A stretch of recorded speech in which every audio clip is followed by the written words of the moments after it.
Bye Vicky में आपका स्वागत है। यहाँ पर हम आपको दिलचस्प नोबेल आधारित कहानियाँ पेश करते हैं। हर कहानी में जीवन, प्रेम, संघर्ष और जीत की अनोखी कहानी होती है। यदि आपको हमारी कहानियाँ पसंद आती हैं, तो कृपया हमारे चैनल को सब्सक्राइब करें और लाइक करना न भूलें। अध्याय 226 करण वर्मा की हत्या। अनुवादक विक्की का उपन्यास। पूरी भीड़ में एकदम सन्नाटा छा गया। तन्वी शर्मा को लगा कि दुनिया उसके चारों ओर घूम रही है और वह सीधे बेहोश हो गई। अदिति ने उसे पकड़ लिया। कोई भी साधक कितना भी ताकतवर क्यों न हो, जब तक वह शियांटियन इलाके में कदम न रखे, दिल में छुरा घोंपना बिल्कुल जानलेवा होता है। उनमें से किसी ने भी उम्मीद नहीं की थी कि रोहन सिंह भी करण वर्मा के साथ सच में मर जाएगा। महाराज लिंग और गुरु तूफान दोनों हैरान रह गए। क्या यह नहीं कहा गया था कि डाइवर्जेंट को सिर्फ स्वर्गीय दांव ही मार सकते हैं?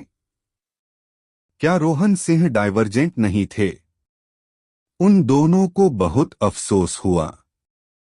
अगर उन्हें पहले पता होता कि रोहन सिंह डाइवर्जेंट नहीं है, तो उन्हें इतनी शंकाएं नहीं होती और वे उसे अपना सबसे मजबूत शिष्य बनाने के लिए पूरी कोशिश करते।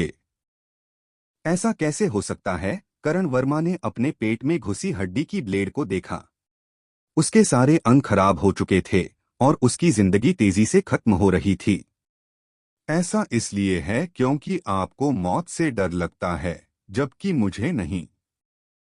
रोहन सिंह का चेहरा अब भी उतना ही शांत था जितना शुरू से था। ऐसा लग रहा था जैसे उसे जिंदगी और मौत की कोई परवाह ही नहीं थी। मैं मरना नहीं चाहता हूं। मैं जीना चाहता हूं। करण वर्मा फूट फूट कर रोया। अगर तुम्हें पता होता कि इसका यह नतीजा होगा, तो क्या तुम अलग तरह से काम करते? जब तुम लिटिल स्नो को परेशान कर रहे थे, जब तुम लिटिल स्नो की जान लेने वाले थे, जब तुम किसी ताकतवर तानाशाह की तरह काम कर रहे थे, तो क्या तुम्हें लगा था कि यह दिन आएगा? जाओ अपने रास्ते। रोहन सिंह ने करण वर्मा के पेट से अपनी हड्डी की ब्लेड निकाली। सभी लोग करण वर्मा का पेट साफ देख सकते थे। वहां 1 फुट लंबा छेद हो गया था और उसके टूटे हुए अंग बाहर गिर गए, जिससे उसकी तुरंत मौत हो गई। कृपया संप्रदाय के नेता, कृपया रोहन सिंह को बचाइए। अचानक वहां मौजूद हर शिष्य महाराज लिंग के सामने घुटनों के बल बैठ गया। हैरानी की बात यह थी कि गुयांग और विक्रम राव भी उनमें शामिल थे। महाराज लिंग ने बेबसी से अपना सिर हिलाया। अगर यह उसका अपना दिल था जिसे छुरा घोंपा गया था, तो अपने जियांटियन दायरे की साधना के आधार से वह उसे ठीक करने के लिए प्राकृतिक ऊर्जा का इस्तेमाल कर सकता था। लेकिन रोहन सिंह ने अभी तक शियांटियन दायरे में कदम नहीं रखा था और इसलिए वह उस नेचुरल एनर्जी को झेल नहीं पा रहा था। उस पावर से उसका शरीर तुरंत फट जाता। घुटनों के बल बैठे शिष्यों को देखकर महाराज लिंग आह भरने से खुद को रोक नहीं पाए। क्या यह रोहन सिंह के करिश्मे की ताकत थी?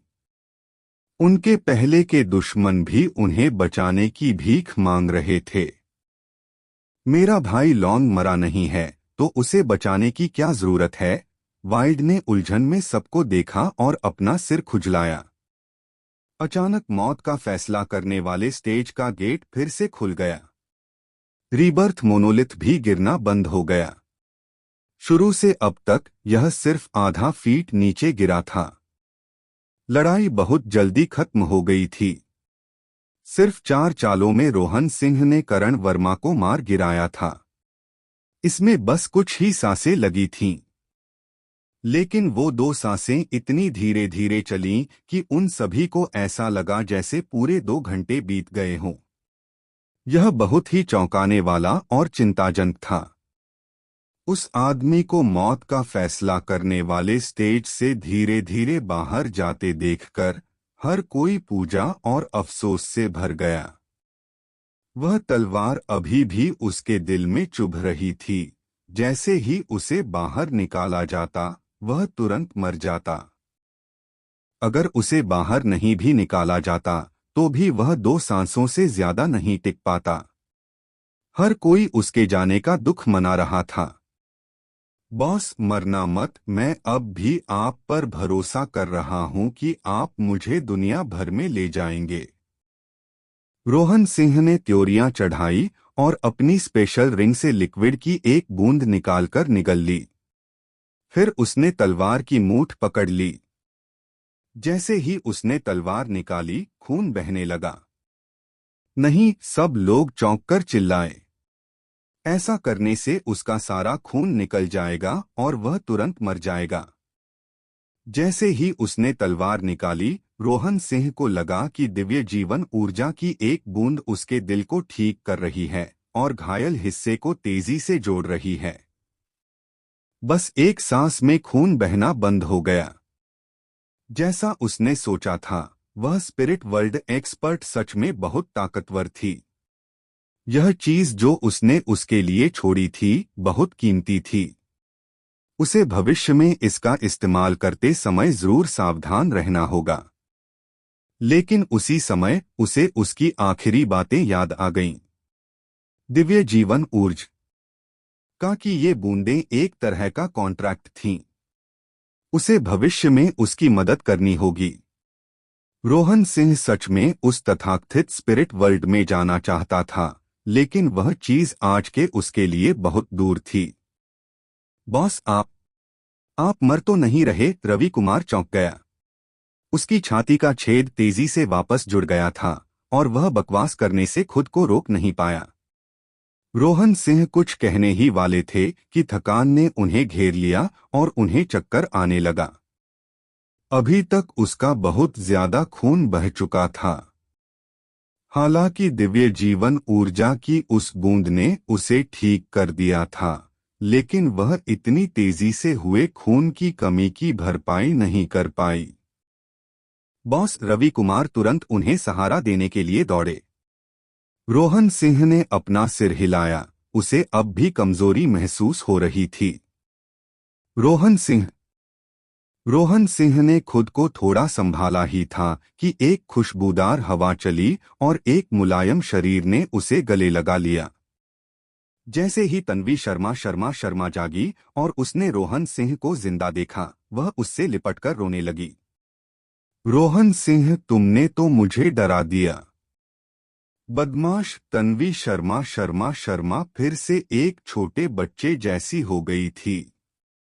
उसके गालों पर आंसू बह रहे थे। अरे अरे, मुझे अच्छा लगा कि तुम मुझे गले लगाना चाहती हो, लेकिन क्या हम ऐसी जगह ढूंढ सकते हैं जहां कोई न देखे? इतने सारे लोग हैं, मैं सच में। शर्माते हुए तन्वी शर्मा शर्मा शर्मा के कान में फुसफुसाया। कमीने। तन्वी शर्मा शर्मा शर्मा गुस्से में थी। बॉस, यह रवि कुमार को सचमुच समझ नहीं आ रहा था कि क्या करे। उसे जाने दो। उसके लिए अपनी कुछ भावनाएं बाहर निकालना अच्छा रहेगा। हंसा। फिर वह मुड़ा और सबकी तरफ मुट्ठी बांध ली। उन सभी ने पंथ के नेता से उसे बचाने की गुहार लगाई थी। सब लोग जल्दी से उठे और जवाब में झुके। एल्डर्स और लॉ एनफोर्सर्स समेत सभी लोग जल्दी से चले गए। अब सिर्फ वाइल्ड और उनके मास्टर महाराज लिंग, गुरु गुरु टूफेंग और रोहन सिंह ही बचे थे। बहुत बढ़िया। महाराज लिंग ने रोहन सिंह की तरफ तारीफ से देखा। रोहन सिंह की ताकत उसकी साधना तकनीक में नहीं थी, न ही उसके शरीर में थी और न ही उसकी लड़ाई की कला में थी। एक ऐसे दुश्मन के सामने जिसे वह हरा नहीं सकता था, फिर भी उसे जरा भी निराशा या घबराहट महसूस नहीं हुई। तारीफ के लिए धन्यवाद संप्रदाय के लीडर। जो हुआ उसके बारे में मैं पहले ही सुन चुका हूं। मठ के नियमों में सच में कमियां हैं, लेकिन मेरे पास उन नियमों को बदलने का अधिकार नहीं है। इस दुनिया में कोई भी नियम परफेक्ट नहीं है। स्वर्ग और पृथ्वी भी अधूरे हैं, इंसानों के बनाए नियमों की तो बात ही छोड़िए। इसलिए सपोर्ट के लिए धन्यवाद सेक्ट लीडर। यह छोटा बच्चा गुस्सैल था और उसने आपके अच्छे इरादों को मना कर दिया, इसलिए प्लीज मुझे माफ कर दीजिए।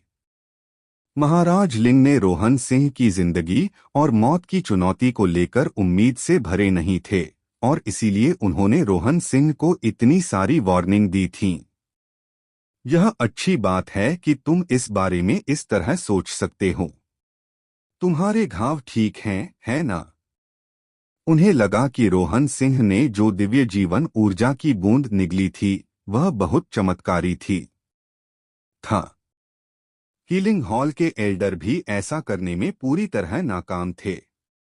हीलिंग हॉल के शिष्यों की स्पिरिचुअल क्यूई का बाहरी घावों पर सबसे ज्यादा असर होता था, लेकिन अंदरूनी घावों के लिए वे लगभग बेबस थे। वे सिर्फ धीरे धीरे पोषण देने के तरीके पर ही भरोसा कर सकते थे और उस तरह का असर दवा की गोलियों के इस्तेमाल जितना अच्छा भी नहीं था। केयर सेक्ट लीडर, आपका धन्यवाद। शिष्य ठीक है, रोहन सिंह मुस्कुराया। हालांकि वह अभी भी कमजोर महसूस कर रहा था, लेकिन वह जल्दी ठीक हो रहा था।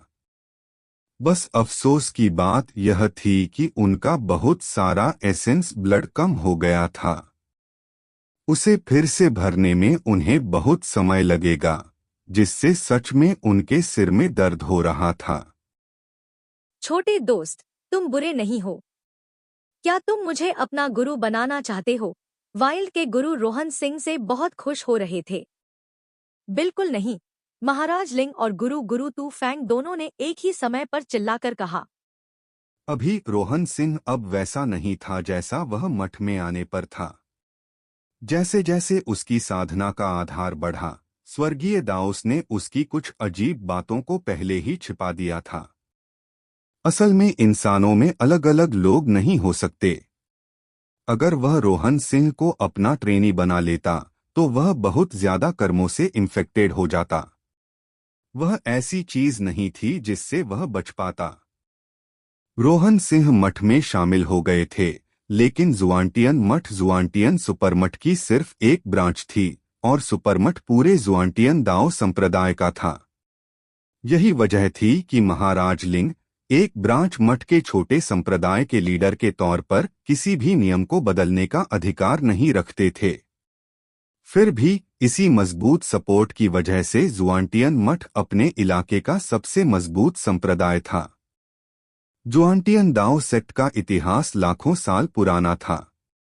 रोहन सिंह अपने कर्म से इतने बड़े अस्तित्व पर असर नहीं डाल पाता, और अगर वह ऐसा कर भी लेता तो यह पूरे जुआंटियन दाओ सेक्ट में कमजोर हो जाता, जिससे इसका असर कमजोर हो जाता और यह बहुत ज्यादा गंभीर नहीं होता। लेकिन अगर किसी ने रोहन सिंह का मास्टर बनने की हिम्मत की तो उसे तुरंत आसमानी सजा मिलेगी, शायद उसे तुरंत मार दिया जाएगा। और इसलिए महाराज लिंग और गुरु गुरु तूफांग दोनों ने तुरंत इस पर अपना मुंह खोल दिया और चर्चा के लिए कोई जगह नहीं छोड़ी। वाइल्ड के मास्टर को गुस्सा आ गया। वे गुस्से में बोले, किसने कहा कि यह ठीक नहीं है? अगर मैं कहता हूँ कि यह ठीक है तो यह ठीक है। क्या तुम्हारी हिम्मत है मेरा विरोध करने की? उस बूढ़े आदमी का स्वभाव गुस्सैल था और इस तरह साफ मना किए जाने पर वह तुरंत भड़क गया। महाराज लिंग के सिर में दर्द होने लगा।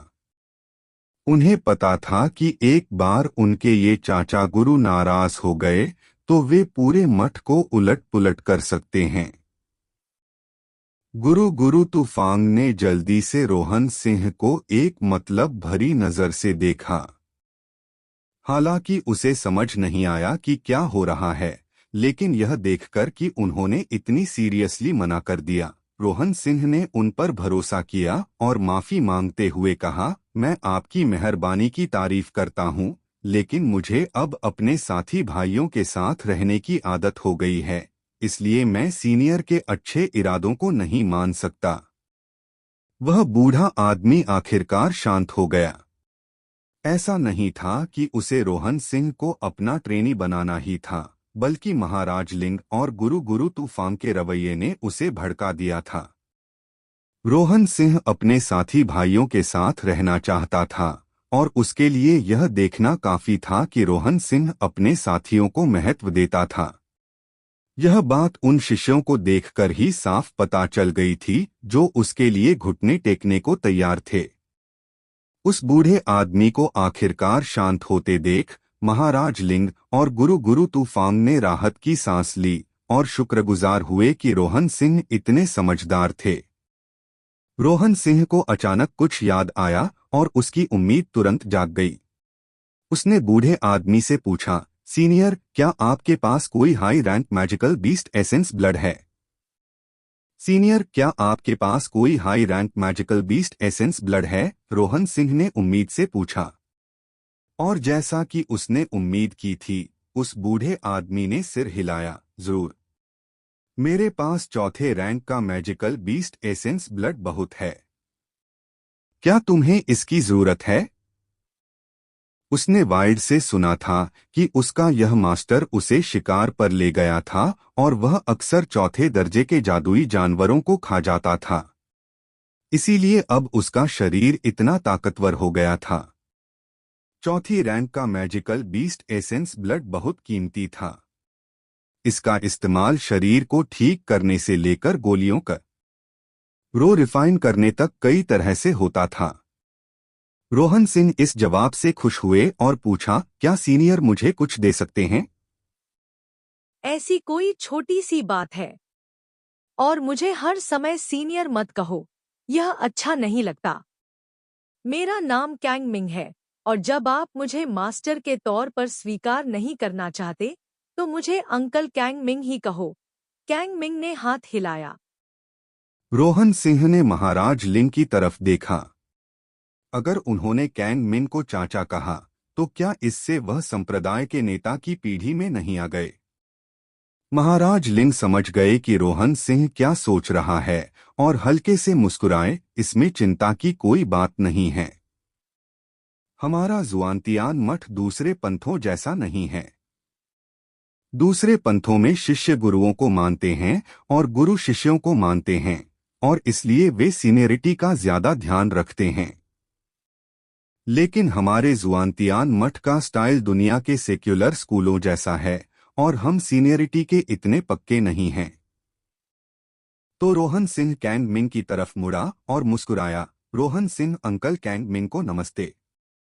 हे छोटे दोस्त, मैं सच में तुम्हें पसंद करता हूँ।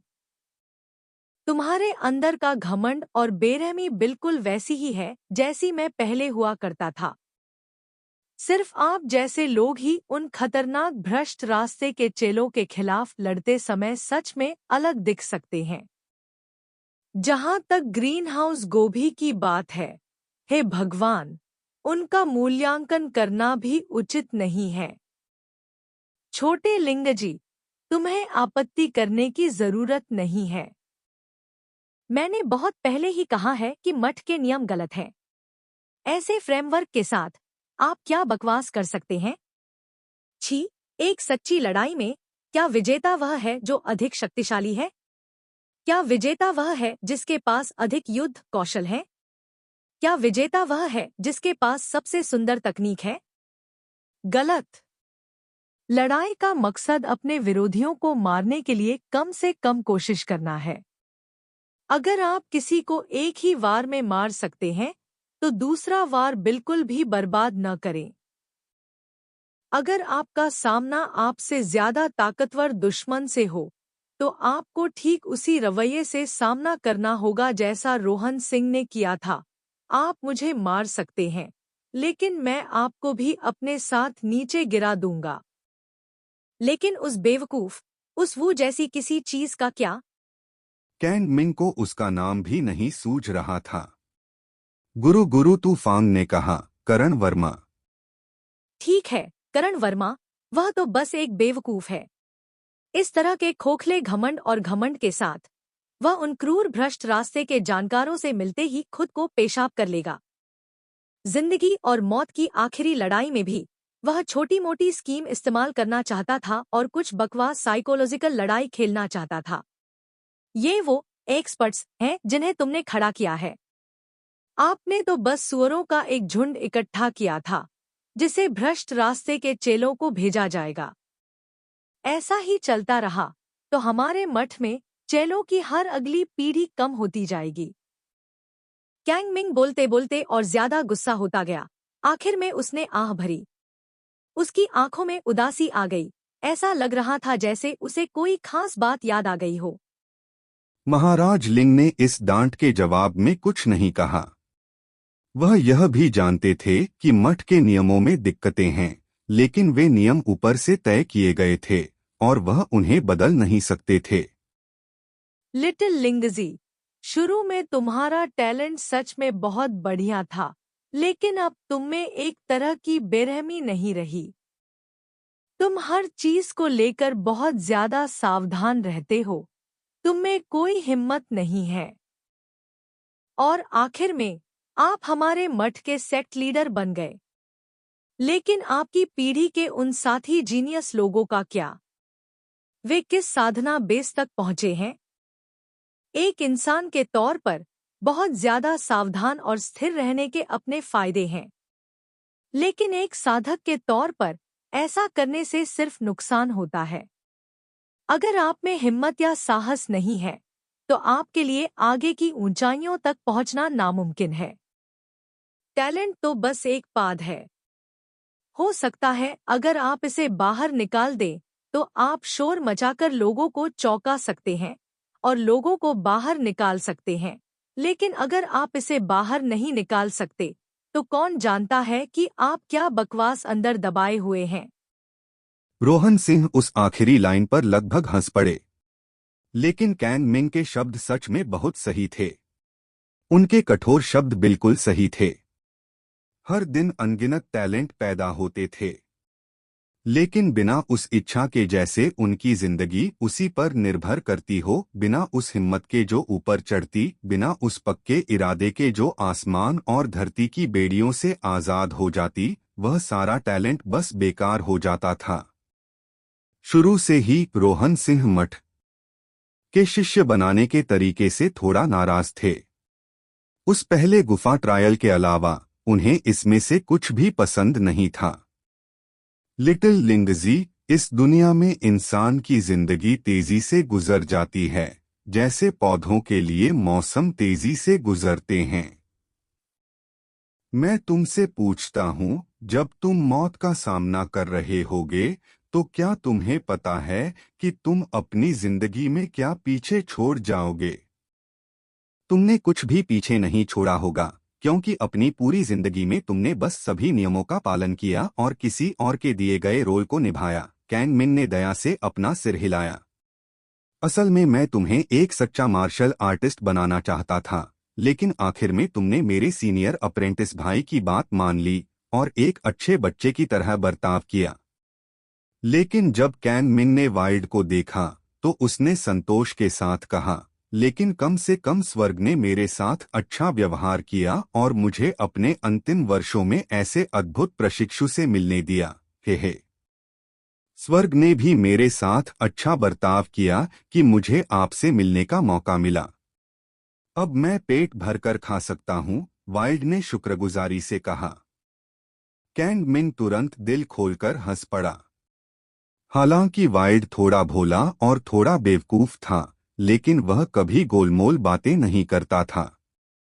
हालांकि कभी कभी वह उसे गुस्सा दिला देता था, लेकिन उसे यह बेवकूफ बच्चा सच में पसंद था। वह वाइल्ड को अपने बच्चे की तरह मानता था। वह जानता था कि वाइल्ड बहुत सीधा सादा और ईमानदार है। वह कभी दूसरों को धमकाएगा नहीं। इसलिए जैसे ही उसने वाइल्ड को धमकाते देखा, उसने किसी और चीज की परवाह नहीं की और सीधे एल्डरसन के मुंह पर थप्पड़ मार दिया। अगर उसे महाराज लिंग के वहीं होने की चिंता नहीं होती, तो शायद वह एल्डरसन को पहले ही पीट पीट कर मार डालता। ऐसा न कर पाने की उसकी उदासी वाइल्ड के एक ही वाक्य से तुरंत दूर हो गई। महाराज लिंग एक पल के लिए सोच में डूब गए और फिर रोहन सिंह की ओर मुड़े। रोहन सिंह, आपके हिसाब से मठ को शिष्यों को और मजबूत बनाने के लिए क्या करना चाहिए? रोहन सिंह ने कड़वाहट से मुस्कुराते हुए कहा, महान संप्रदाय के नेता, आपने सच में मुझे बहुत ज्यादा समझ लिया है। मैं ब्लड कंडेंसेशन के क्षेत्र में बस एक नौसिखिया हूं। मेरे विचार आपके समय के लायक कैसे हो सकते हैं? कोई बात नहीं, बस मुझे बताओ कि तुम क्या सोचते हो। मैं सुनना चाहता हूं, महाराज लिंग ने गंभीरता से कहा। क्योंकि वह मजाक नहीं कर रहा था, इसलिए रोहन सिंह भी गंभीर हो गया। क्योंकि संप्रदाय के नेता ने मुझे आदेश दिया है, इसलिए मैं आपको सिर्फ अपने ही विचार बता सकता हूं। मेरी नजर में मठ के नियम ऐसे हैं, आप चाहते हैं कि घोड़ा दौड़े, लेकिन आप अपने घोड़े को खाने के लिए घास नहीं देते। आप अपने शिष्यों को बड़ा करना चाहते हैं, लेकिन आप उन्हें बढ़ने के लिए काफी जगह नहीं देते। इसके बजाय आप उन्हें बच्चों जैसे कंपटीशन में खेलने देते हैं। यह सच में बेवकूफी है। गुरु गुरु तूफान ने त्योरियां चढ़ाई, बिना कंपटीशन के कोई प्रेशर नहीं होगा, और बिना प्रेशर के वे जल्दी से कैसे सीख सकते हैं। जाहिर है गुरु गुरु तूफान नाखुश थे। अगर कोई कंपटीशन नहीं होता और रिसोर्स बस बराबर बांट दिए जाते तो शिष्य सच में बहुत धीरे बढ़ते। कंपटीशन बेशक एक अच्छी चीज है, लेकिन एक शर्त है, यह एक हेल्दी कंपटीशन मॉडल होना चाहिए। यह बहुत साफ है कि मठ का कंपटीशन का एक बीमार तरीका है। असल में इसका असली मकसद काफी अच्छा था, सभी को एक दूसरे से मुकाबला करने देना ताकि सभी आगे बढ़े, एक दूसरे पर दबाव डालकर उन्हें और ज्यादा मेहनत करने के लिए प्रेरित करना, सभी को अपने साथी से आगे निकलने की इच्छा रखना और आगे बढ़ने के लिए पूरी कोशिश करना। यह बिल्कुल वैसा ही है जैसा अंकल कैन मिंग ने कहा था।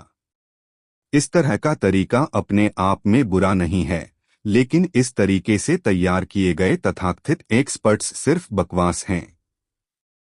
वे सोचते हैं कि चूंकि उनकी साधना का आधार ऊंचा है, चूंकि उनकी प्रतिभा अच्छी है, क्योंकि उनके युद्ध कौशल मजबूत हैं, इसलिए वे स्वर्ग के नीचे बेजोड़ हो सकते हैं। ऐसे लोग तुरंत पाएंगे कि जिन चीजों पर वे भरोसा करते हैं, वे जीवन और मृत्यु की सच्ची लड़ाई के सामने पूरी तरह से हास्यास्पद हैं। आपके विरोधियों को इस बात की परवाह नहीं है कि आपकी साधना का आधार क्या है, उन्हें इस बात की परवाह नहीं है कि आपके पास कौन से युद्ध कौशल हैं, उन्हें इस बात की परवाह नहीं है कि आपके पास क्या प्रतिभा है। उन्हें बस इस बात की परवाह है कि आपका सिर कैसे काटा जाए। शिष्यों के खोखले हमले और लड़ने का तरीका, जान की बाजी लगाकर लड़ने वाले दुश्मन के सामने टोफू जितना कमजोर होगा। आखिर में वे बस दूसरों के हाथों मारे जाएंगे। गुरु गुरु तूफान और महाराज लिंग चुपचाप इस पर सोच रहे थे।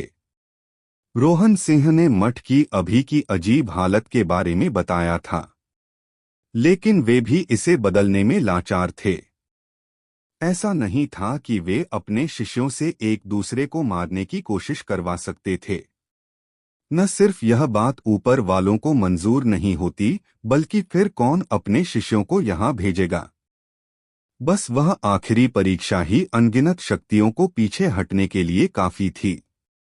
अगर वे फिर भी अपने शिष्यों को मरने देते रहे, तो आखिर में उनके पास कोई शिष्य नहीं बचेगा। तो फिर हम मौजूदा हालात को कैसे बदल सकते हैं? एक कॉमन दुश्मन बना लो। ओह, क्या हम भ्रष्ट रास्ते के जानदार दुश्मन नहीं हैं? फिर हमें इसे खुद बनाने की जरूरत भी नहीं है। हमारे शिष्य हमेशा से अपने शिष्यों के लिए सिर्फ सान की तरह रहे हैं। तो फिर हम उन्हें अपनी धार क्यों नहीं बना सकते? एक कॉमन दुश्मन को लक्ष्य बनाकर हर कोई एक कॉमन लक्ष्य के लिए आगे बढ़ेगा, हर कोई एक ही पेज पर खत्म होगा।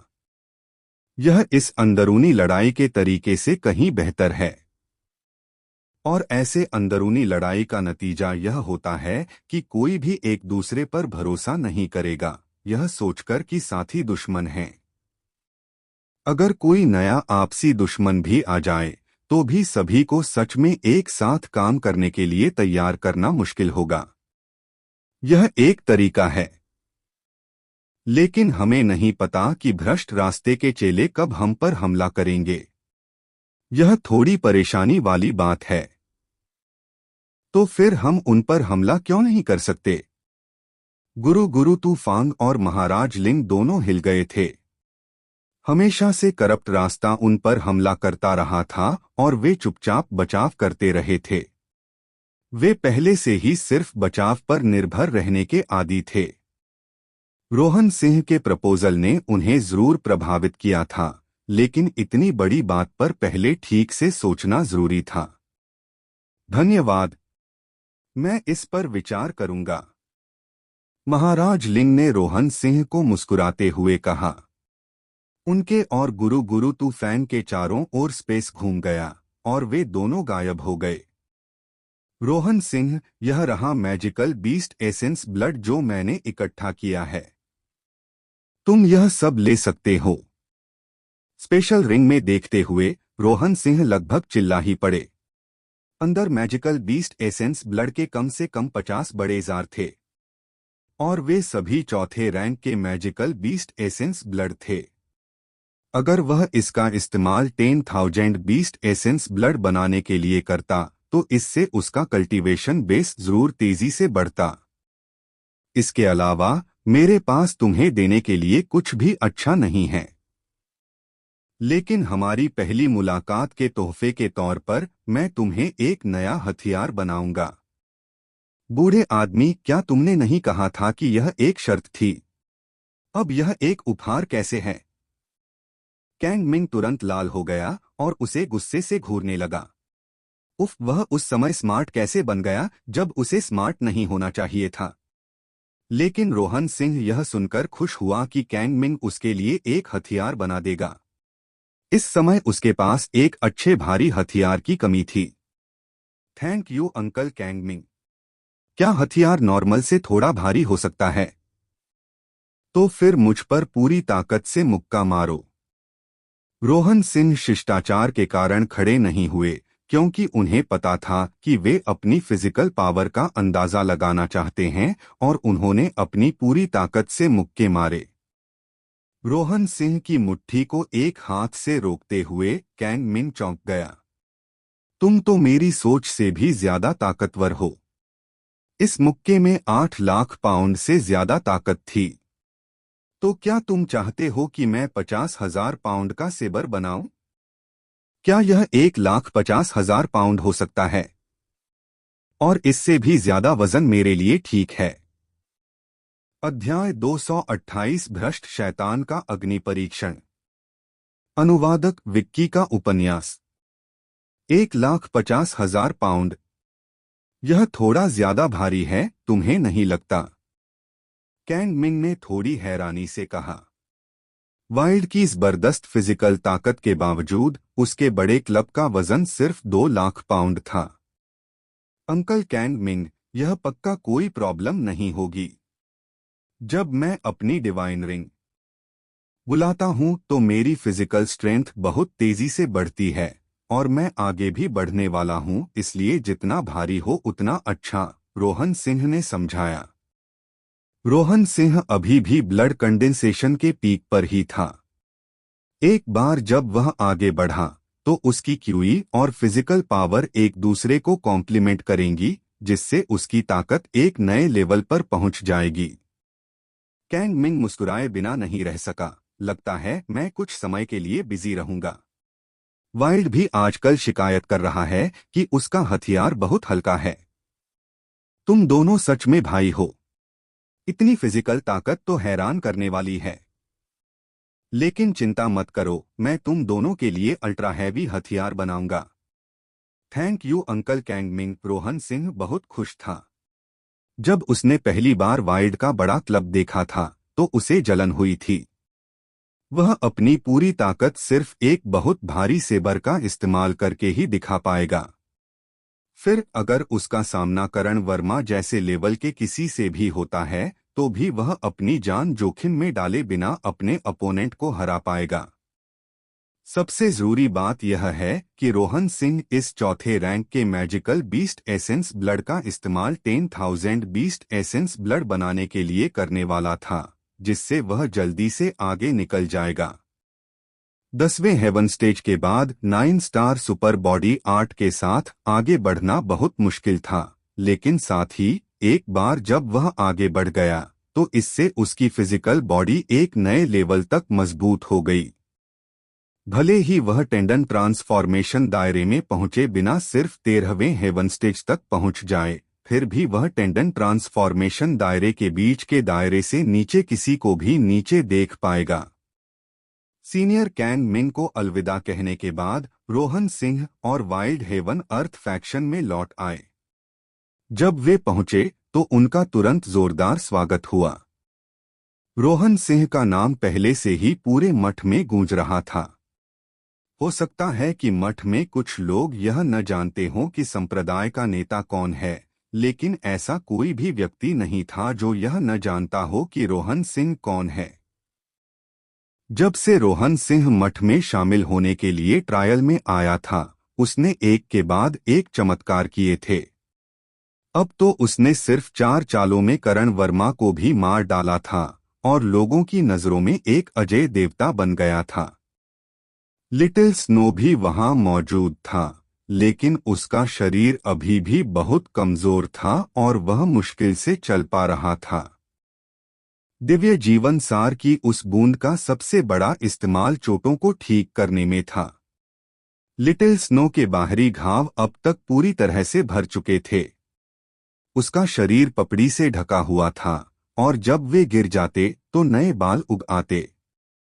रोहन सिंह को आते देख लिटिल स्नो खुशी से खड़ा हो गया और लड़खड़ाते हुए उसके पास आया। रोहन सिंह तुरंत उसके पास गया और उसके बड़े सिर को गले लगाया और उसके माथे पर 2 चुंबन दिए। मैंने उस आदमी से छुटकारा पा लिया जिसने तुम्हें परेशान किया था। वो लिटिल स्नो ने वास्तव में कहा कि वह चाहता था कि वह व्यक्तिगत रूप से अपना बदला ले सके। रोहन सिंह ने मुस्कुराते हुए कहा, माफ करना, मैं तुम्हें पर्सनली बदला नहीं लेने दे सकता। बदकिस्मती से रोहन सिंह का गुस्सा इतना अच्छा नहीं था कि वह लिटिल स्नो के ठीक होने का इंतजार करे और उसे खुद करण वर्मा को मारने दे। लिटिल स्नो का सिर धीरे से सहलाते हुए उसने अपनी अमर गुफा में जाने से पहले सबसे कुछ बातें कहीं। तुम वापस आ गए। वानर तुमसे बहुत नाराज है। तुम्हें जाकर उसे मनाना चाहिए। रोहन सिंह को वापस आते देख किंग यू ने चुपके से अमर गुफा के अंदर की ओर इशारा किया। रोहन सिंह जानता था कि तन्वी शर्मा आज सच में बहुत गुस्सा हो गई थी। जब उसे लगा था कि वह मरने वाला है तो इतने सारे लोगों के सामने उसे सच में मुश्किल में डाल दिया गया था। और आखिर वह उसकी तरह मोटी चमड़ी की नहीं थी। उसी समय रोहन सिंह ने खुद को बेवकूफ़ी करने और बिना हालात देखे गलत मजाक करने के लिए डांटा। वाइल्ड लिटिल स्नो की देखभाल के लिए बाहर ही रुक गया, जबकि किंग यू भी तुरंत चला गया। रोहन सिंह सीधे अमर गुफा के अंदर चला गया। उसने सबसे अंदर वाले कमरे में तन्वी शर्मा को देखा। उस कमरे में घुसते ही उसने देखा कि तन्वी शर्मा का चेहरा बर्फ जैसा ठंडा था और उसने एक शब्द भी नहीं कहा। जब वह अंदर आया तो उसने बस उसे गुस्से से घूरा। सिस्टर किंग यू ने कहा कि तुम रो रहे थे और चाहती थी कि मैं तुम्हें मनाऊं, लेकिन लगता है तुम अब रो नहीं रहे हो, तो मुझे लगता है कि मैं चली जाती हूँ। अय्या, रोहन सिंह अभी एक कदम पीछे हटा ही था कि तन्वी शर्मा ने अचानक उसका कॉलर पकड़ लिया। लड़ाई के बाद रोहन सिंह पहले से ही कमजोर हालत में था। अपनी ज़बान के अलावा उसमें कोई दम नहीं बचा था। उसे सीधे तन्वी शर्मा के पास खींच लिया गया। तन्वी शर्मा रोहन सिंह की हालत पहले ही भूल चुकी थी और उसके हल्के से पकड़ने से रोहन सिंह तुरंत उससे टकरा गया, जिससे वह जोर से चीख पड़ी। रोहन सिंह इसका फायदा उठाने की कोशिश नहीं कर रहा था, कम से कम थ्योरी में तो नहीं। लेकिन उस नरम गले लगने और उसकी खुशबू सूंघने से रोहन सिंह को एक गर्माहट महसूस हुई। थकान ने उसे बुरी तरह जकड़ लिया और बस ऐसे ही वह तन्वी शर्मा शर्मा शर्मा की कोमल बाहों में बेहोश हो गया। सोते समय उसे सपना आया कि कोई उसे धक्का दे रहा है और फिर कोई उसे उठा लेता है, लेकिन रोहन सिंह ने इस बात की ज्यादा परवाह नहीं की। अगर कोई उसे कूड़े के ढेर में भी फेंक देता तो भी वह सोता रहता। वह लड़ाई बहुत टेंशन वाली थी। जब रोहन सिंह एक बार फिर जागा तो उसने देखा कि लिटिल स्नो उसके बिस्तर के पास लेटा हुआ है। उसे जागा हुआ देखकर लिटिल स्नो ने प्यार से अपना सिर उसके ऊपर रगड़ा। लगता है तुम अब काफी बेहतर हो। लिटिल स्नो अब कितना ज्यादा खुशमिजाज था, यह देखकर ऐसा लग रहा था कि उसका शरीर पहले से ही ठीक होने लगा था। आओ। ओह, वाइल्ड ने तुम्हें कुछ मीट दिया। हाँ हाँ, तुम दोनों सच में एक दूसरे के लिए सही हो। रोहन सिंह हंसा। बिस्तर से कूदकर और अपने कपड़े ठीक करते हुए उसने बाहर थोड़ी आवाज सुनी और जल्दी से बाहर चला गया। वाइल्ड, तुम तो मुझे मार ही डालोगे। मैंने तुम्हें कितनी बार कहा है कि नमक और चीनी को मिक्स मत करो। यह मीट अब बहुत ज्यादा नमकीन हो गया है। जैसे ही वह अपने कमरे से बाहर निकला उसने तन्वी शर्मा शर्मा शर्मा को डांटते हुए सुना। किसी समय उन्होंने अमर गुफा की एक खाली जगह में एक बहुत बड़ी ग्रिल लगाई थी। उस पर 15 मीटर का सॉटूथ पॉर्क्यूपाइन भुन रहा था। तन्वी शर्मा शर्मा शर्मा अभी वाइल्ड को इशारे कर रही थीं और डांट रही थीं। वाइल्ड ने गुस्से से कहा, बहन वानेर, जब मैं अकेले मीट खाता हूं तो मैं इनमें से कुछ भी इस्तेमाल नहीं करता। आह, कितना जिंदा दिल। रोहन सिंह, जल्दी से आकर कुछ खा लो।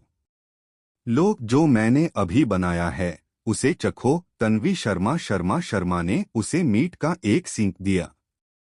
ऐसा लग रहा था कि उस दिन का गुस्सा बहुत पहले ही खत्म हो गया था।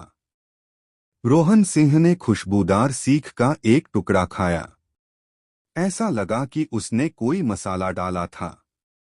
यह थोड़ा अजीब था, लेकिन क्योंकि यह इतना अजीब था इसलिए इसका स्वाद भी बहुत अच्छा था।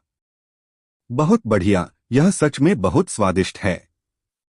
जैसा कि उम्मीद थी, आपकी कुकिंग स्किल्स टॉप नॉच हैं। रोहन सिंह को पक्का पता था कि उसके खाने की बुराई नहीं करनी चाहिए। अगर उसने सच में कहा कि इसका स्वाद अच्छा नहीं है तो शायद उसके हाथ में जो बांस की सीख है वह सीधे उसके बट में घुस जाएगी। भाई लॉन्ग, थोड़ा और खा लो। लिटिल स्नो को भी ठीक होने के लिए खाने की जरूरत है। मुझे इसकी जरूरत नहीं है। मैंने 2 महीने तक मलबे वाली बंजर जमीन पर सिर्फ मीट खाया है। मुझे तो इसके बारे में सोचकर ही उल्टी आ रही है। मुझे बहन किंग यू की सब्जी वाली डिश ज्यादा पसंद हैं। मीट के अलावा यहाँ किंग यू की खुद से बनाई हुई कुछ डिश भी थीं। तन्वी शर्मा शर्मा शर्मा और किंग यू रोहन सिंह के साथ बैठकर बातें करते हुए खाना खाने आए। टेबल पर कुछ पकी हुई वंडर कार्प्स भी थीं। तन्वी शर्मा शर्मा शर्मा ने अमर गुफा में एक छोटा तालाब खोदा था और रोहन सिंह ने कुछ समय पहले उन्हें ब्रीड करने के लिए अंदर रखा था। जब उनके पास करने के लिए कुछ और नहीं होता था तो तन्वी शर्मा शर्मा शर्मा कभी कभी 1-2 मछलियां पकड़कर अच्छा खाना खा लेती थीं। अब तक वे 100 से भी कम बची थीं। वाइल्ड और लिटिल स्नो ने उनके साथ खाना नहीं खाया। यह देखकर कि रोहन सिंह के पास यहाँ अपने लिए काफी मांस है, वाइल्ड ने उस विशाल सॉटूथ पॉर्क्यूपाइन को एक तरफ ले जाकर लिटिल स्नो के साथ खाया। ऐसा इसलिए था क्योंकि तन्वी शर्मा शर्मा शर्मा के साथ खाते समय उसके बहुत सारे नियम थे और वह खुद को आजादी से खाना पसंद करता था। वैसे भी जब तक उसके पास काफी मीट था तब तक वह ठीक था। उसने कभी स्वाद की परवाह नहीं की। असल में यह पहले ही कहा जा सकता है कि वाइल्ड ने तौर तरीकों के मामले में बहुत तरक्की कर ली थी। फीनिक्स क्राई में वह अपना सारा मांस कच्चा ही खा जाता था। ठीक है, करण यादव को क्या हुआ? रोहन सिंह को अचानक उस दिन की याद आ गई। उसे याद आया कि उसने उस आदमी को अभी अभी जमीन पर फेंका था और उसे भूल गया था। सच तो यह है कि ये सब मामले उस कमीने करण यादव ने ही भड़काए थे। रोहन सिंह ने उसे इसलिए नहीं मारा क्योंकि वह उसे इतनी जल्दी मौत नहीं देना चाहता था। वह मर गया, तन्वी शर्मा ने अजीब भाव से उत्तर दिया। वह कैसे मरा? उसे किसने मारा? रोहन सिंह चौंक गया। कोई आइडिया नहीं। उस दिन हुई अफरातफरी वाली लड़ाई के दौरान हेवन अर्थ अलायंस में सभी ने हिस्सा लिया और सारी अफरातफरी के बाद किसी ने देखा कि वह पहले ही मर चुका था। देखने वालों के मुताबिक अफरातफरी के दौरान उसे कुचलकर मार दिया गया, तन्वी शर्मा ने बताया। रोहन सिंह हैरान था। यह बहुत बुरा था कि करण यादव की किस्मत इतनी अच्छी थी। अगर वह मरा नहीं होता तो भी रोहन सिंह के पास उसे मौत से भी बदतर जिंदगी जीने के 10,000 तरीके थे। अगर मुझ में मुर्दे को जिंदा करने की काबिलियत होती तो मैं उसे जरूर 1-2 बार और मरने देता, रोहन सिंह ने कहा। अरे जाने दो, वह तो मर ही गया तो सब खत्म हो गया। और तो और, मठ ने करण यादव की मौत की जांच ही नहीं की, तो हम भी बहुत लकी हैं, तन्वी शर्मा ने दिलासा देते हुए कहा। एक खास शिष्य की मौत एक बड़ी बात थी। यह उनके लिए बहुत अच्छी बात थी कि मठ ने इसकी जांच नहीं की। मठ के नियमों के अनुसार उनकी जांच का नतीजा चाहे जो भी हो, कम से कम एक पब्लिक अनाउंसमेंट तो होनी ही चाहिए थी। लेकिन उन्होंने इस मामले को ऐसे ही जाने दिया। क्या इसलिए कि महाराज लिंग बिजी थे? अचानक रोहन सिंह को याद आया कि उसने महाराज लिंग से क्या कहा था। क्या ऐसा हो सकता है कि उसने सच में इसे गंभीरता से लिया था और तुरंत एक्शन लेने का प्लान बना रहा था? गुड नेता, बड़ी खबर है। अचानक हेवन अर्थ फैक्शन का एक शिष्य एक हैंडआउट लेकर दौड़ा। उसने सम्मानपूर्वक इसे तन्वी शर्मा को दे दिया। इसे पढ़कर वह चौंक गई। नहीं, ऐसा नहीं हो सकता। 3 महीने बाद हम करप्ट डेविल्स के साथ अग्नि परीक्षा से गुजर रहे हैं। रोहन सिंह ने भी जल्दी से उसे पढ़ लिया। उसमें लिखा था कि सभी शिष्यों को खुद को तैयार करना है। 3 महीने बाद सभी शिष्यों को भ्रष्ट मार्ग के कंट्रोल वाले इलाके में भेज दिया जाएगा। वहां बहुत सारे भ्रष्ट रास्ते के शिष्य थे। मठ के शिष्यों को उनमें से ज्यादा लोगों को मारने की पूरी कोशिश करनी थी। एक बार जब वे अपना मिशन पूरा कर लेते तो उन्हें बहुत सारे इनाम और पॉइंट मिलते। उस ट्रायल से पहले के इन 3 महीनों में हर शिष्य को 10 गुना ज्यादा रिसोर्स मिलेंगे, चाहे वह महीने का राशन हो या मिशन पूरा करने के लिए। रोहन सिंह मुस्कुराया। महाराज लिंग सच में अब पूरी ताकत लगाने का प्लान बना रहे थे। इन 3 महीनों में मठ अपने शिष्यों की ताकत जितनी जल्दी हो सके बढ़ाएगा। 10 गुना ज्यादा रिसोर्स। इतने पॉइंट्स से वे बहुत कुछ कर सकते थे। लेकिन बात अब भी वही थी, कैंडी देने के बाद एक ठंडा थप्पड़ मारना भी ठीक रहेगा। और अब कैंडी इतनी जबरदस्त थी। इसका मतलब था कि अगला थप्पड़ पक्का पहले से भी ज्यादा बुरा होगा। यह अग्नि परीक्षा बहुत भयानक होगी। जरा सी गलती से जान चली जाएगी। इस बार महाराज लिंग सच में सब कुछ दांव पर लगा रहे थे। वानेर, हेवन अर्थ अलायंस से सभी को इकट्ठा करो। एक बड़ी लड़ाई आ रही है। रोहन सिंह ने दूर देखा।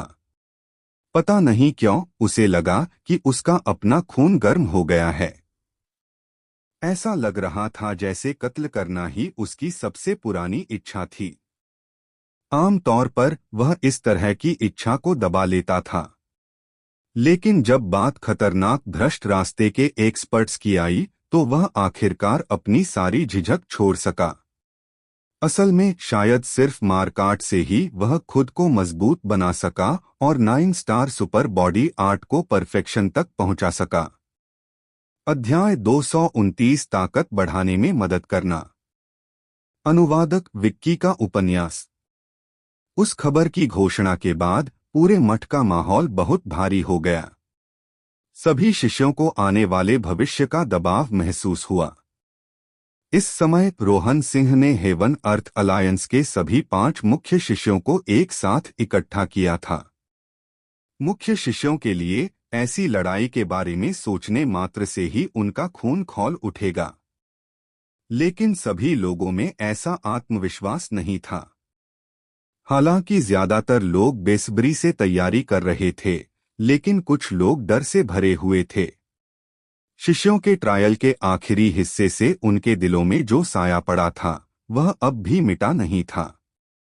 जो लोग फेल हो गए थे उनका दुखद मंजर अब भी उनके दिमाग में बार बार घूम रहा था। रोहन सिंह, अब हमें क्या करना चाहिए? सिद्धार्थ राव ने पूछा। हालांकि रोहन सिंह उनके खास शिष्य नहीं थे, फिर भी वे उनके पीछे चलते थे और रोहन सिंह जो भी फैसला करते थे उसका समर्थन करते थे। अभी मठ सभी की ताकत बढ़ाने के लिए कई तरह के लाभ दे रहा है। मठ का प्लान है कि हम सभी शिष्यों को 3 महीने बाद करप्ट पाथ के इलाके की सीमा पर भेज दिया जाएगा। फिर हमें करप्ट पाथ के शिष्यों का शिकार करना है, उनके सिर के बदले में बहुत सारे पॉइंट्स देने हैं। यह ट्रायल सच में जिंदगी और मौत का ट्रायल है। यह अब कोई खेल नहीं है। इसमें कोई नियम नहीं है। बस एक चीज जो आपको करनी है वह है खुद को जिंदा रखना। ऐसा इसलिए है क्योंकि करप्ट रास्ते के एक्सपर्ट खतरनाक और खतरनाक होते हैं, जिनके पास अनगिनत ट्रिक्स होती हैं। उनके लिए दूसरों को मारना कोई आम बात नहीं है। उनकी तुलना में मठ के शिष्य तो बस ग्रीन हाउस के फूल हैं और उन्हें जरूर नुकसान होगा। रोहन सिंह थोड़ा परेशान था। जब उसने ऋषि शर्मा को अपनी कुछ टेक्निक सिखाने के लिए धोखा दिया था तो उसे पता चला था कि करप्ट पाथ की ज्यादातर बैटल स्किल्स बहुत ज्यादा क्रूर और खतरनाक थीं। उनकी लगभग सभी बैटल स्किल्स के लिए उन्हें मास्टरी का ऊंचा लेवल पाने के लिए दूसरों को मारना पड़ता था। अपनी नींव बनाने के लिए उन्हें दूसरों की जान लेनी पड़ती थी। यह सच में डरावना था। इसकी तुलना में मठ के शिष्य छोटी छोटी योजनाएं बनाने और हाथापाई करने में ज्यादा कुशल थे। एक बार जब उनका सामना करप्ट पाथ के चेलों और उनके गलत तरीकों से हुआ तो रोहन सिंह ने अंदाजा लगाया कि बहुत से लोग डर के मारे अपनी पैंट गीली कर लेंगे। यह शिष्यों की गलती नहीं थी। वे ऐसे इसलिए थे क्योंकि उनके परिवार की परवरिश ने उन्हें ऐसा बनाया था। ये उनके परिवार के तथाकथित जीनियस थे। लेकिन साफ साफ कहें तो वे थ्योरी और छोटे कंपटीशन में तो पूरे नंबर ला सकते हैं, लेकिन जिंदगी और मौत की लड़ाई में वे हार जाएंगे। तो यह कहा जा सकता है कि टैलेंट काम का भी था और बेकार भी। इसीलिए कैन मिंग ने महाराज लिंग को डांटा और कहा कि मठ के चेले तो बस करप्ट रास्ते के चेलों को तराशने के लिए सान के पत्थर थे। हालांकि यह सुनना अच्छा नहीं था, लेकिन यह सच था। नहीं तो इतने सालों तक भ्रष्ट लोगों ने सही रास्ते को दबाया नहीं होता। सभी सही और भ्रष्ट लड़ाइयों को भड़काने वाले हमेशा वही थे, जबकि वे सिर्फ चुपचाप बचाव करते थे। इस बार ऐसा लगा कि कैन मिंग ने महाराज लिंग के दिल में जगह बना ली थी और वह इस पुरानी सोच वाली स्ट्रेटेजी को पूरी तरह बदलने की तैयारी कर रहे थे। यह सच है। यह खबर सुनकर बहुत से लोगों के चेहरे पर उदासी छा गई। वे अभी भी शिष्य के ट्रायल के असर से उबर नहीं पाए हैं। अदिति ने सिर हिलाया। जब लोगों ने पहली बार यह खबर सुनी थी तो बहुत से लोगों ने उन लोगों का मजाक उड़ाया था और उन्हें कायर कहा था। अदिति ने उन्हें बहुत बुरा भला कहा था। हालांकि वह जानती थी कि वे लोग मजाक कर रहे हैं, लेकिन इस तरह का मजाक ठीक नहीं था। किसी इंसान का कॉन्फिडेंस लेवल अक्सर यह तय करता था कि वह लड़ाई में टिक पाएगा या नहीं। रोहन सिंह की करण वर्मा के साथ लड़ाई इसका एक बहुत साफ उदाहरण है। करण वर्मा के बहुत ज्यादा ताकतवर होने के बावजूद रोहन सिंह के रौब और जान जोखिम में डालने वाले हमलों के सामने उसका मजबूत कल्टीवेशन बेस बेकार हो गया था और वह अपनी असली ताकत नहीं दिखा पाया था। रोहन सिंह के हाथों मारे जाने से पहले उसे अपनी ज्यादा ताकतवर चालें चलाने का मौका भी नहीं मिला था। जब उसकी मौत हुई होगी तो वह कितना उदास रहा होगा। लेकिन यह भी नॉर्मल था। नॉर्मल स्टैंडर्ड के हिसाब से मिड टेंडन ट्रांसफॉर्मेशन के पीक पर किसी को 10 आम मिड टेंडन ट्रांसफॉर्मेशन एक्सपर्ट भी जरूरी नहीं कि उसे मार पाते। करण वर्मा की ताकत सच में रोहन सिंह से कहीं ज्यादा थी, लेकिन हारने वाला वही था, और वह भी इतनी जल्दी। यह बहुत सोचने पर मजबूर करने वाला था। से प्रेरित होकर ही महाराज लिंग ने आखिरकार भ्रष्ट रास्ते पर चलने का फैसला किया था। यह मठ के नियमों के खिलाफ था। अगर बड़े लोगों को यह पता चल जाता तो शायद वह अपना सेक्ट लीडर का पद खो देता। लेकिन यह बिल्कुल वैसा ही था जैसा कैन मिंग ने कहा था। अगर महाराज लिंग जिंदगी भर नियमों का पालन करते रहे तो आखिर में उनकी जिंदगी का कोई मतलब नहीं रह जाएगा। अब उन्हें रोहन सिंह पर दाव लगाने की उम्मीद थी। रोहन सिंह को कुछ हद तक पता था कि महाराज लिंग क्या सोच रहे हैं। इससे उन पर बहुत ज्यादा प्रेशर आ गया। यह प्लान उन्होंने ही सुझाया था। अगर यह फेल हो जाता तो वे कई लोगों की जान ले लेते। आज मैंने आप सबको इसलिए इकट्ठा किया है क्योंकि मुझे उम्मीद है कि आप अपने लोगों को शांत कर देंगे। उन्हें ज्यादा नर्वस न होने दें। उनके लिए सबसे अच्छा होगा कि वे जितना हो सके उतना मेहनत करने पर ध्यान दें। जहां तक कॉन्फिडेंस की बात है वह उनका काम नहीं बल्कि आपका है। रोहन सिंह ने उनकी तरफ देखा।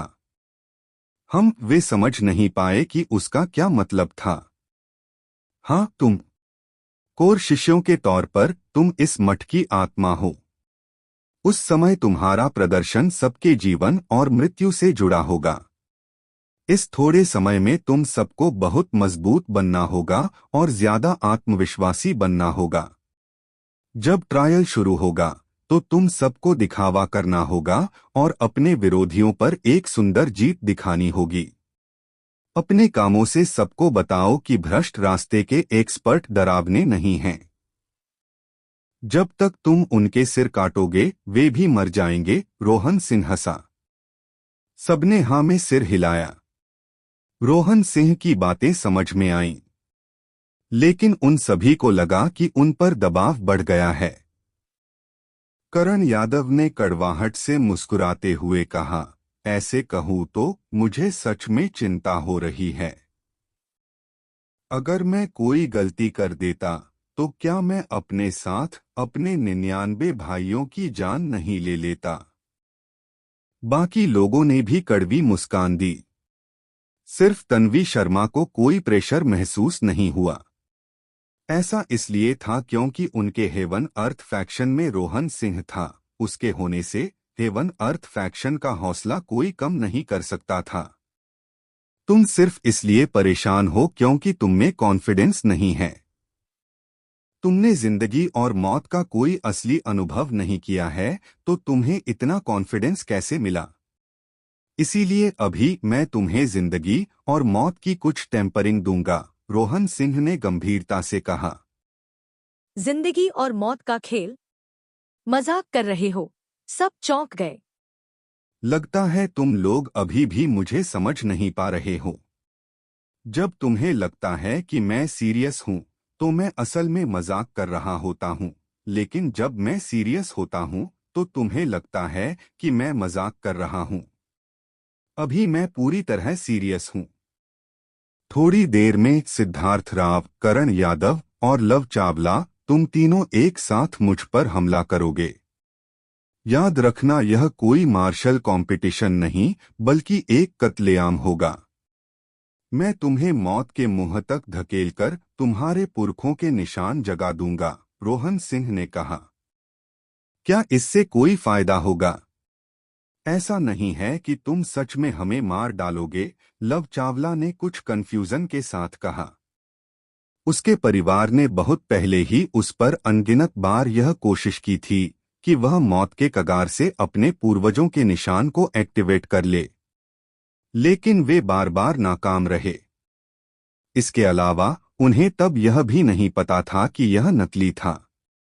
उन्हें लगा था कि उनके परिवार ने जो हत्यारे बनाए थे वे सब असली थे।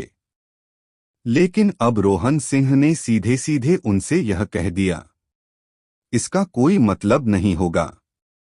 बिना डरे वे अपने पुरखों के निशान कैसे एक्टिवेट कर सकते थे? तुम गलत हो। अगर तुम मेरे हमलों को रोक नहीं पाए, तो मैं सच में तुम्हें मार डालूंगा, रोहन सिंह ने उन तीनों को गुस्से से देखा। मैं चाहूंगा कि तुम मेरे हाथों मरो, उन करप्ट पाथ चेलों के हाथों नहीं। कम से कम अगर तुम मेरे हाथों मरोगे, तो तुम अपनी लाशों को सही सलामत रख पाओगे। तीनों के दिल उछल पड़े। रोहन सिंह सीरियस था। उसकी आंखों को देखकर लग रहा था कि उनमें जरा भी इमोशन नहीं था।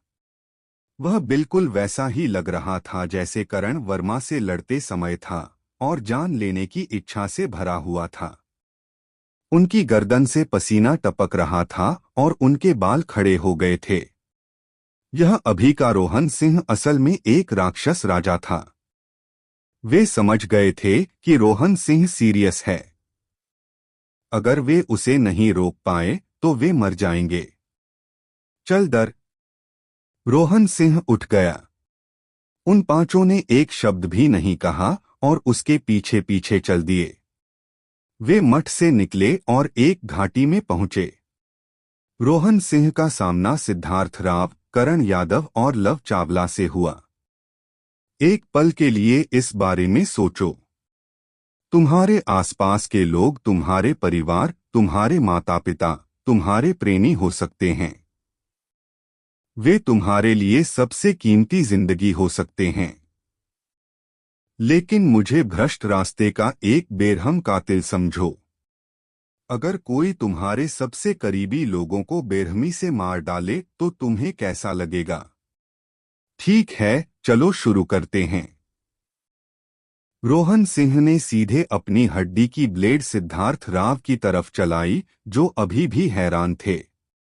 वह बिजली की तरह था, सीधे सिद्धार्थ राव के गले पर जा रहा था। शुरू में ही उसने उनके वाइटल्स पर निशाना साधा था। सिद्धार्थ राव डर गए। जब तक उन्हें समझ आया कि क्या हो रहा है, रोहन सिंह की हड्डी वाली ब्लेड उनके गले तक पहुंच चुकी थी और बचने के लिए बहुत देर हो चुकी थी। रोहन सिंह की हड्डी की तलवार में पहाड़ चीरने और समुद्र पलटने जैसी ताकत थी। सिद्धार्थ राव को अपना गला चीरने का सीन लगभग पहले से ही दिख रहा था। बूम!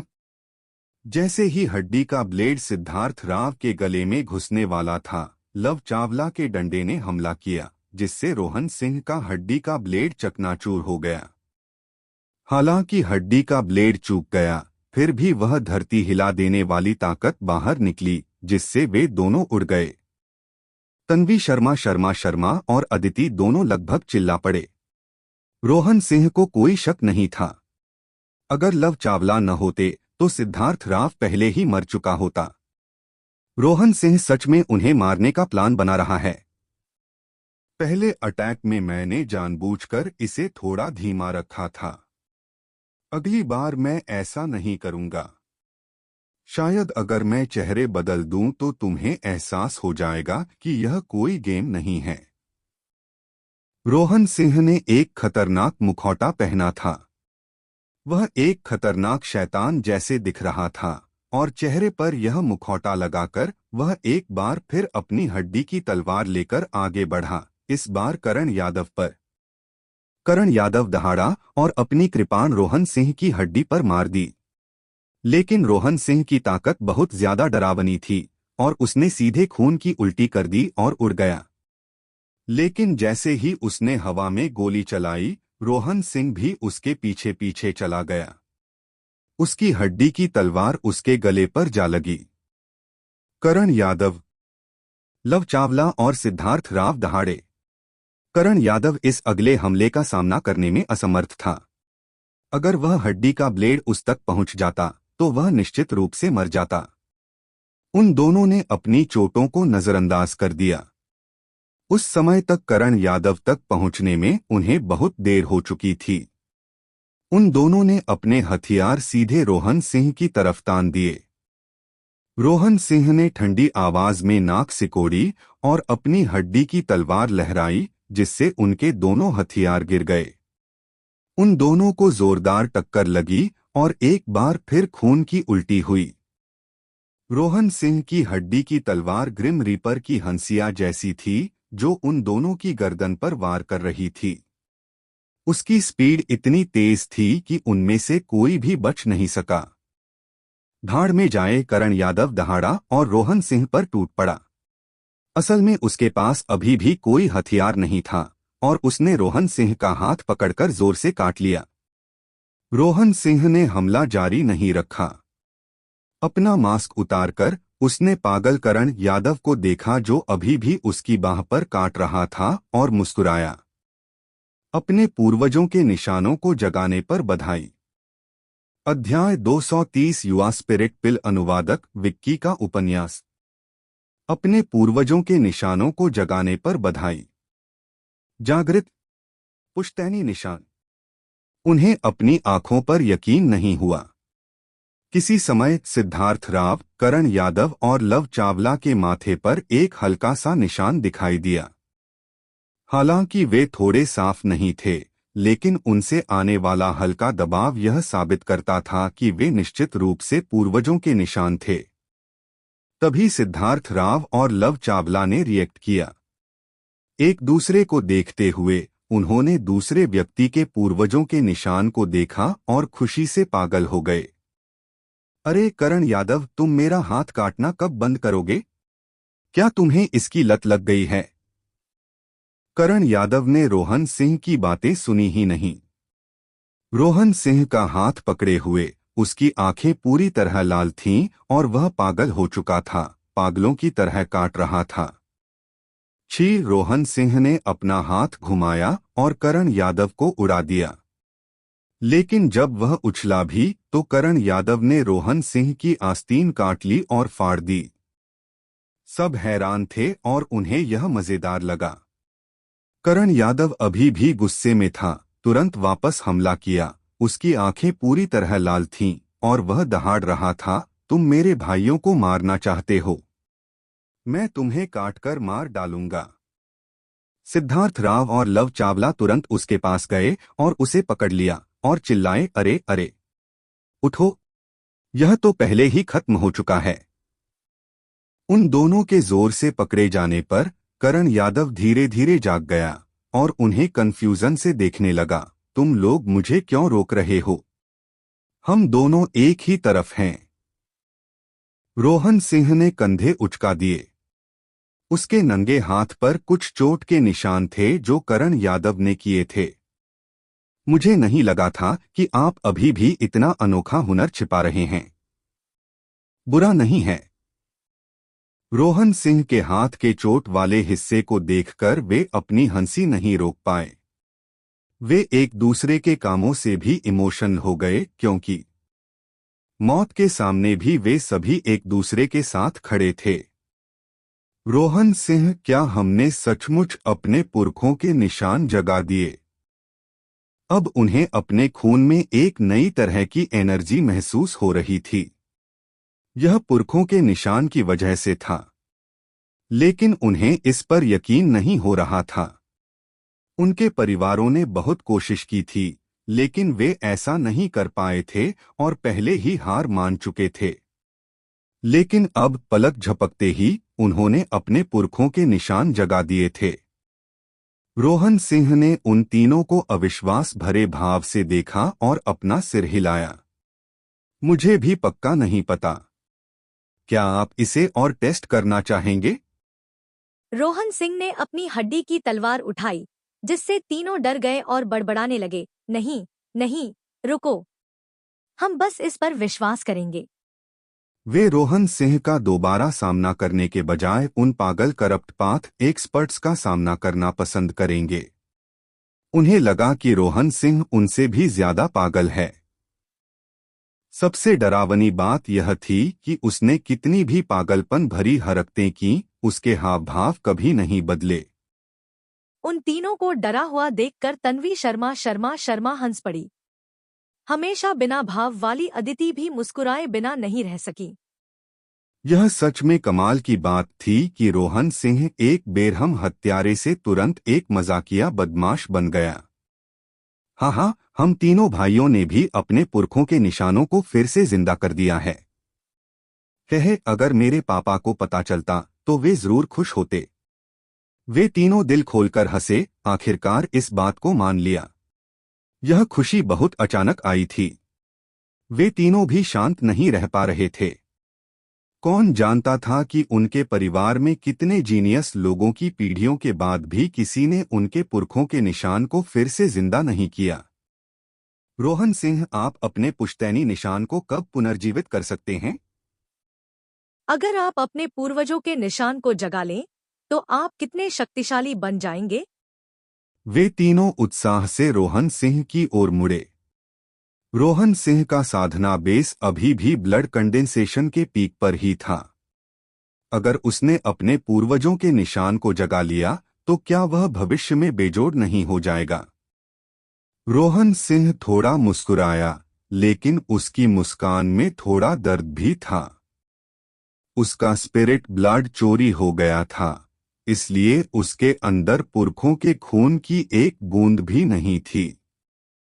वह अपने पुरखों के निशान को कैसे जगा सकता था? उसका स्पिरिट ब्लड, स्पिरिट रूट और स्पिरिट बोन सब ले लिया गया था। उसे यह भी नहीं पता था कि उसके अपने माता पिता कौन हैं। उसे यह भी नहीं पता था कि वे जिंदा हैं भी या नहीं। एकमात्र सुराग जेड पेंडेंट था। लेकिन रोहन सिंह जानता था कि वह अपना बैकग्राउंड जानने के लिए काफी मजबूत नहीं था। उसे ताकत जमा करते रहना था। सबने रोहन सिंह के चेहरे पर आए बदलाव को देखा और तुरंत अपना मुंह बंद कर लिया। लेकिन रोहन सिंह जल्दी से हंस पड़ा। मेरे पुरखों का निशान तुम्हारे जैसा नहीं है। यह तो किस्मत पर निर्भर करेगा। रोहन सिंह उस टॉपिक पर बात करना जारी नहीं रखना चाहते थे। रोहन सिंह, क्या आपको पहले से पता था कि किसी व्यक्ति के पूर्वजों के निशान को कैसे जगाया जाता है? सिद्धार्थ राव थोड़ा उत्सुक थे। रोहन सिंह ने शुरू में कहा था कि वह उन सभी को उनके पूर्वजों के निशान जगाने देगा, और उसकी आवाज पूरी तरह शांत, आत्मविश्वास से भरी हुई थी। रोहन सिंह ने सिर हिलाया। मैंने एक तरीका सोचा था, लेकिन मुझे पक्का नहीं था कि यह तुम में से किसी के लिए काम करेगा। मैंने कभी नहीं सोचा था कि तुम तीनों इसे जगा पाओगे। रोहन सिंह, तुमने यह कैसे किया? हमें अभी भी समझ नहीं आया। करण यादव अभी भी हैरान था। उन्होंने अपने पुरखों के निशान बहुत अचानक एक्टिवेट कर दिए थे। यह इतनी तेजी से हुआ कि उन्हें पता भी नहीं चला। उनके पुरखों के निशान बस यूं ही दिख गए थे। यह बहुत अजीब था। सबसे पहले मैं आपको गलत समझने के लिए माफी चाहता हूं। शुरू में मैंने कहा था कि अपने आसपास के लोगों को अपने परिवार की तरह समझो, क्योंकि मुझे डर था कि तुम उनकी ज्यादा परवाह नहीं करते। लेकिन फिर मुझे एहसास हुआ कि मैं गलत था। तुम बहुत पहले से एक दूसरे को अपने भाई जैसा मानने लगे हो। तुम अपनी जान से ज्यादा अपने भाइयों की जान की परवाह करते हो। तुम उन्हें अपने सामने मरने देने के बजाय मरना पसंद करोगे। इसीलिए तुम अपने पुरखों के निशान इतनी जल्दी वापस ला पाए। आपके परिवारों ने आपको स्टिम्युलेट करने का जो तरीका आजमाया वह गलत था। उन्हें लगता था कि जब किसी इंसान को लगता है कि उसकी जान को खतरा है तो वह अपनी पूरी ताकत से एक्सप्लोड कर देगा, जिससे उसके खून की एनर्जी एक्टिवेट हो जाएगी। लेकिन असल में उन्हें नहीं पता था कि एक और तरह की ताकत होती है जो किसी को और भी ज्यादा ताकत के साथ उभरने दे सकती है, उस पूरी ताकत से कहीं ज्यादा, जब सिर्फ उनकी अपनी जान को खतरा हो। यही बात मैंने ऋषि शर्मा से लड़ते समय कही थी, बचाने की इच्छा। यह एक तरह की पवित्र शक्ति है। अपने दिल में रहने वालों की रक्षा के लिए आप अपनी जान भी दे सकते हैं। यह आपकी सबसे मजबूत हालत है, क्योंकि जो आपके दिल में हैं, वे आपके अपने जीवन से भी ज्यादा महत्वपूर्ण हैं। इसलिए उनकी रक्षा के लिए आपको और भी बड़ी शक्ति की आवश्यकता है। जब आप में पावर की ऐसी प्यास होती है तो आपका शरीर अपने आप आपकी सारी काबिलियत बाहर निकाल देगा। उस समय आपके खून की ताकत फिर से जागने लगेगी और आपके पूर्वजों की निशानी जाग जाएगी। यह सुनकर सबकी धड़कनें तेज हो गईं। जब उसने ऋषि शर्मा से रक्षा की वसीयत का जिक्र किया था तो वे सच में समझ नहीं पाए थे कि उसका क्या मतलब था। लेकिन अब जब उसने इसे फिर से समझाया तो उन्हें एहसास हुआ कि उसकी थ्योरी बिल्कुल सही थी। नए नए जागे हुए पुरखों के निशान इसका पक्का सबूत थे। रोहन सिंह, अगर आप यह राज उन परिवारों को बेच देंगे तो आपको जरूर बहुत फायदा होगा, करण यादव ने कहा। रोहन सिंह ने सिर हिलाया और हंसे, यह इतना आसान नहीं है। क्या आपको लगता है कि सिर्फ यह टेक्निक सीखकर आप किसी व्यक्ति के पूर्वजों के निशान को आसानी से जगा सकते हैं? क्या? क्यों नहीं? सभी लोग मतलबी होते हैं, खासकर वे लाड़ प्यार से पाले गए शिष्य। पैदा होते ही उन्हें लाड़ प्यार से मार दिया जाता है। ज्यादातर लोग खुद से सबसे ज्यादा प्यार करते हैं। वे किसी और के लिए अपनी जान कैसे दे सकते हैं?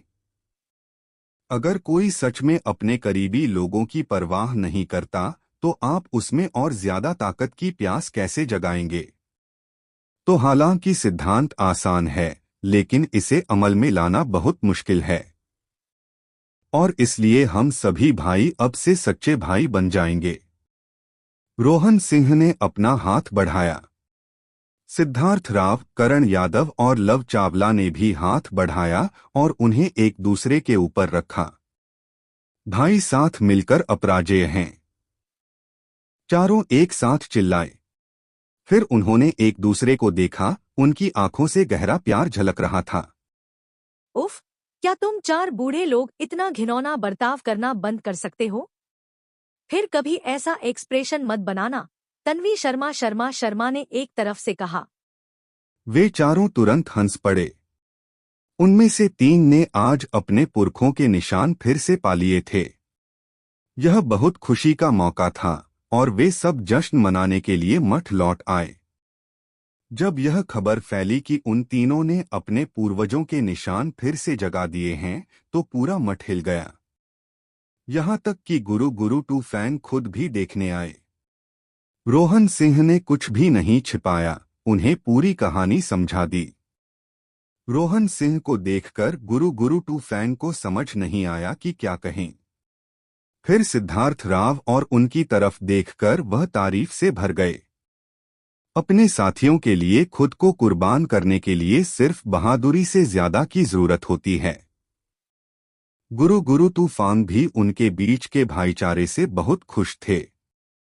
लेकिन वह यह भी जानता था कि अगर लोगों को यह तरीका पता भी हो तो भी यह उतना काम का नहीं होगा। हर इंसान इतना बड़ा दिलवाला और बहादुर नहीं होता। ज्यादातर लोगों को सिद्धार्थ राव, करण यादव और लव चावला का काम पूरी तरह से बेवकूफी भरा लगा।